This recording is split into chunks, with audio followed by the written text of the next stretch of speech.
Preston Physics, Grade 11, Forces, Note 2, Common Forces. Now, before we start with anything to do with actual forces, we need to talk about mass versus weight.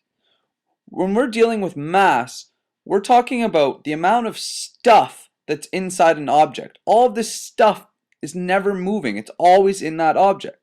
Now, weight is actually the force of gravity that's pulling all of that stuff. What that means is the more stuff or the more mass, the more weight you have. Now, when we're talking about weight, we have to start thinking of weight as being a force.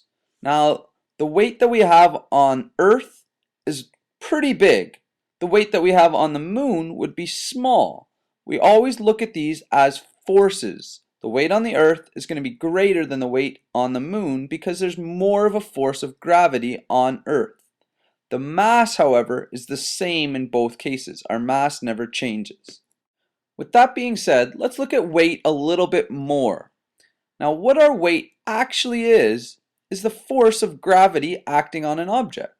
So we have Fg, where the little g denotes gravity. Now, some special things about gravity is that it always acts straight down to the middle of whatever object we're on. In our case, it's almost always going to be towards the center of the Earth. Now, like everything we've been dealing with, we have an equation for this. The force of gravity equals mass times gravity. So, force of gravity, or any force, is measured in newtons. Mass is kilograms, gravity is meters per second squared. That means that 1 newton is equal to 1 kilogram meter per second squared. Now let's look at the first example when we're looking at the weight of a dog. Now we know that weight is actually going to be equal to a force now. What we're given here is the mass of the dog is 45.2 kilograms. We need to find out the weight. So actually we're finding out the force of gravity. So we have our mass, we know our gravity constant is 9.8 meters per second squared. So all we're really doing is plugging in 45.2 times 9.8. What we end up with is 442.96, or approximately 443 newtons. Looking at that question, it's just pretty much a straight plug-in question. Try the second one on your own. The difference is in this case you're actually given the force, not the mass. We're now going to look at the third example where it asks what falls quicker, an apple or a bowling ball.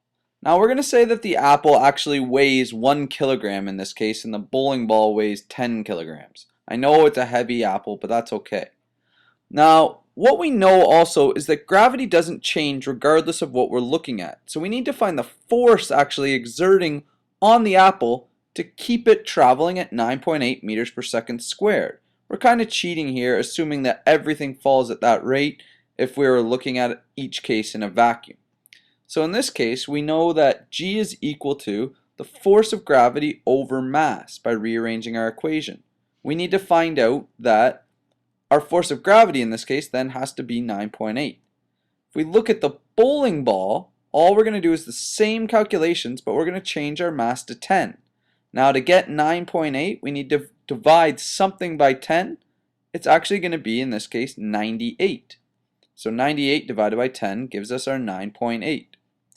What this is telling us is that in order for both of these objects to fall at the same rate, which we know they do from doing numerous experiments in vacuums and things like that, that one object actually has a lot more force being exerted on it. When we're looking at this, the apple only has 9.8 newtons of force being exerted, and the bowling ball has 98 newtons being exerted. They still both fall at the same rate. They just have a different size vector pushing on them.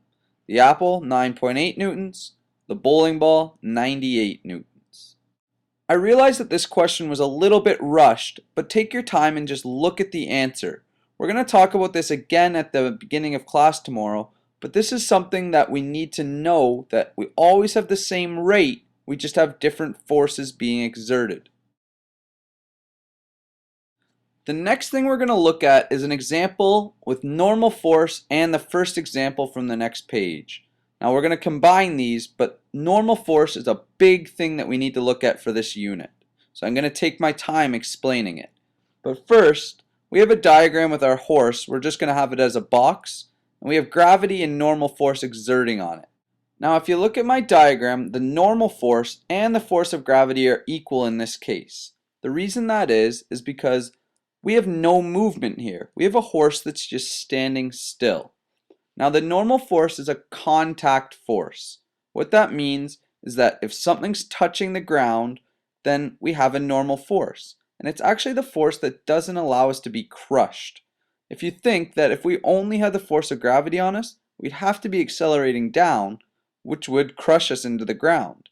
The normal force is what keeps us standing up. It's what's allowing us to not be crushed. It balances us out, it causes no acceleration, and we're able to just stand in one place. Now, there's a slight difference between the normal force and the force of gravity. The normal force is always exerted perpendicular to the surface that it's on. The force of gravity is always straight down to the middle of the massive object which it's on. So we'll look at that in class a little bit more tomorrow so that everyone has a good understanding of what I'm talking about. Now if we go back to the diagram, A asks us to draw what we've already done.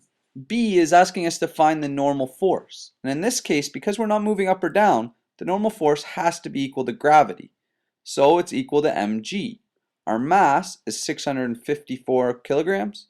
Our g is 9.8 meters per second squared.